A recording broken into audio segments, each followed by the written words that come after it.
Roxy Sims here and welcome to Speed Build Saturday. Today I am building the Foxbury Commons. If you have one of your Sims going to Foxbury University, this is where they would come to eat. There's a cafeteria.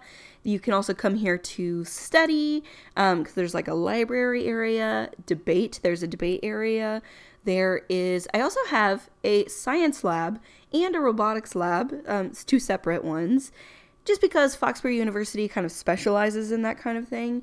And I also have a gym here, so you can come and keep fit. Obviously, Foxbury University is a very modern kind of college, so I wanted to stick with that same kind of style with this building. So I'm doing this cool thing right here. I really like how it turned out. So I've taken these roof pieces and I've moved out the eaves of the roof, so where it looks like it's just this big wall of glass pretty much, and then it angles in. So yeah, I think it really adds to that modern feeling and makes this building fit in more with all the surrounding buildings. Because you can't just place a box down right here and call it a day, not in this university. If you look around at all the buildings, they're all a little funky. That's what I love about them. I love that they gave us this very old classic kind of Brightchester University, and then they gave us the opposite with Foxbury University. I love when they give us those options. More options are always good in this game, and so yeah, had to go a little funky with the large angled glass walls. And I also put some grass and some plants on the roof, because if you look around at the other buildings, they all have that. So I thought it would look way out of place if I didn't. So I was happy to add those plants on top of the roof as well. I also stuck with the same kind of color scheme that they have going on around here. So all the buildings are white, gray, tan, with hints of black, you know? So that's of course what I wanted to go with. Whenever it's especially a part of, like, it's supposed to be part of the university, having it match is extremely important. So I very much tried to use the architectural style and colors and everything like that's in the rest of the university. I would have loved to make it even more of a funky shape type of building, like some of the other buildings that are around here, but it's The Sims. There are some limitations, unfortunately. I actually built the bulk of this a long time ago, and I'm just now finishing it because I got kind of stuck. I don't know what it is. Sometimes that just happens to me.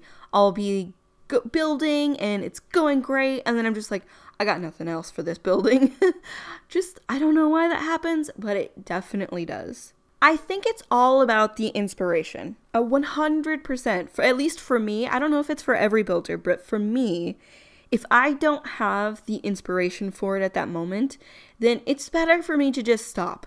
Just go on, do something else for a while, come back to it. Because if I try to force myself, I end up hating everything about it, and then it's just not worth it. It's not worth it to me to force it. And that's actually why, because I was wanting to build another build for Tartosa. My Wedding Stories is still a fairly new pack, so of course I like, if I can, I want to build more for the new pack. But I think I just didn't have enough inspiration left because, I did like two pretty involved builds. So I did a Tartosa town square, and that was literally an entire town square. So it was huge, so big, so involved. And then I made an Italian vineyard and winery, and that wasn't as big by any means, but the landscaping was pretty involved and stuff like that. So I think those took all the Tartosa inspiration. And so I need to refill that inspiration for Tartosa again. So I thought it was the perfect time to finish this build that I've been, trying to do for so long. But hey, if you have any ideas for builds that you would like me to do in Tartosa, or even if you have ideas that would they would be good inspiration, like a movie to watch or pictures to look up, definitely let me know. I'd love to hear about them. I'm definitely going with the Foxbury University colors, this color scheme in here. Whenever I have gone into newer universities, this is what I see. They have a lot of the decor is in their school colors. So I 100% wanted to do that.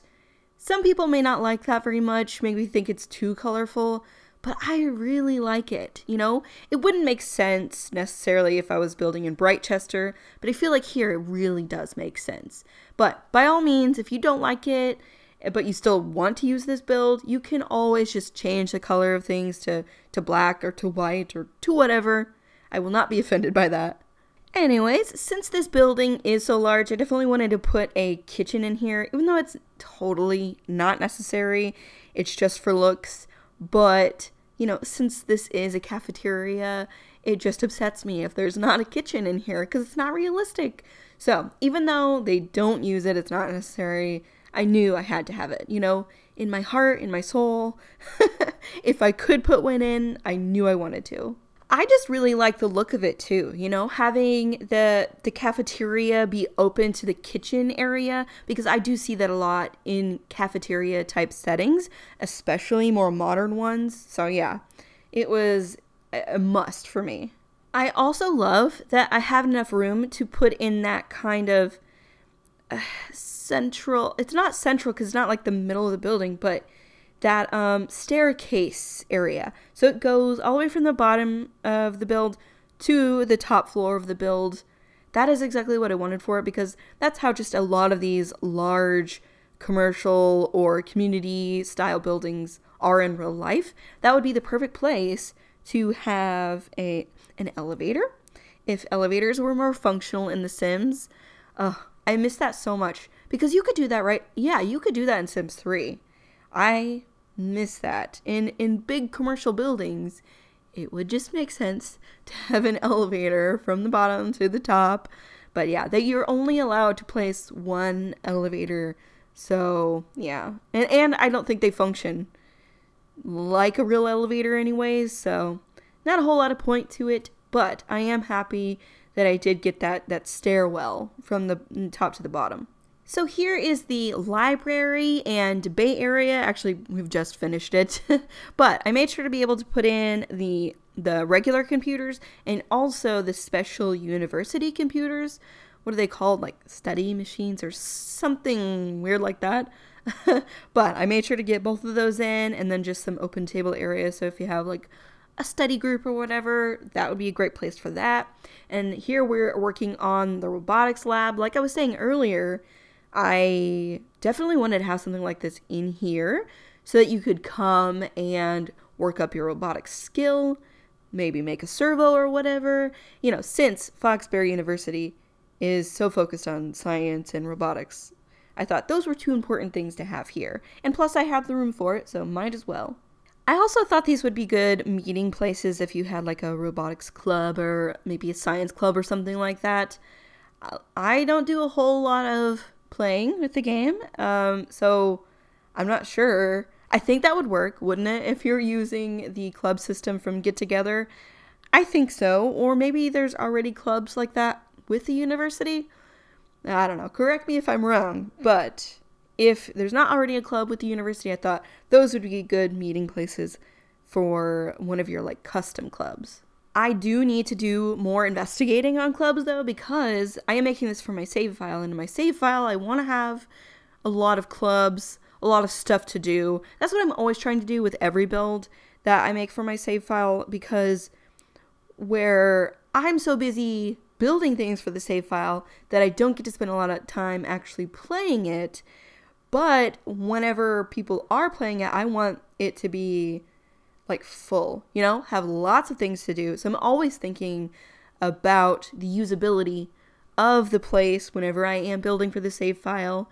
So, but I just need to look more into clubs specifically. I also do think that whenever I am finished with the save file that I will actually play more, because it's not like I haven't played. You know, I started playing The Sims with Sims 1, and I am mostly played Sims 1, Sims 2, Sims 3. I think it was like a couple years after Sims 4 came out that I kind of stopped playing as much. Well, maybe more than a couple years. Maybe like 4 years or so. Something like that. Because what are we at? Like almost 8 years or something for The Sims 4. So I spent many years playing it. So it's not like I don't know anything, but I I'm building most of the time, and so I really need to acquaint myself with playing it more, and I really do think that I will do that once I'm finished with the save file. Maybe it's because I'm a super control freak, but I don't like playing that much unless the build is good. So even if if I'm taking my sim to a bar, I want the bar to be awesome, you know? And not everything that the Sims team builds is all that awesome. I don't know if you've noticed this. So I think I just have to make the builds better for me to want to play in them. I feel that way. I'm sure a lot of you feel that way too. Oh yeah, I did want to talk about the whiteboard that I'm getting ready to make. So I have the ledge part of the whiteboard are just shelves, and then I took a large painting, a plain one with no painting on it, and then I used the tool mod to turn it to the side. I really like how it turned out. Well, guys, we are just about finished with this build. I just want to thank you so much for watching. It really means the world to me. As always, this will be uploaded to the gallery so you can download it from there. But if you need the tray files, you can get those from my Patreon page, which I will have linked down below. If you like this video, please give it a thumbs up and subscribe if you haven't already. And I will talk to you all again next Saturday. Bye, everybody!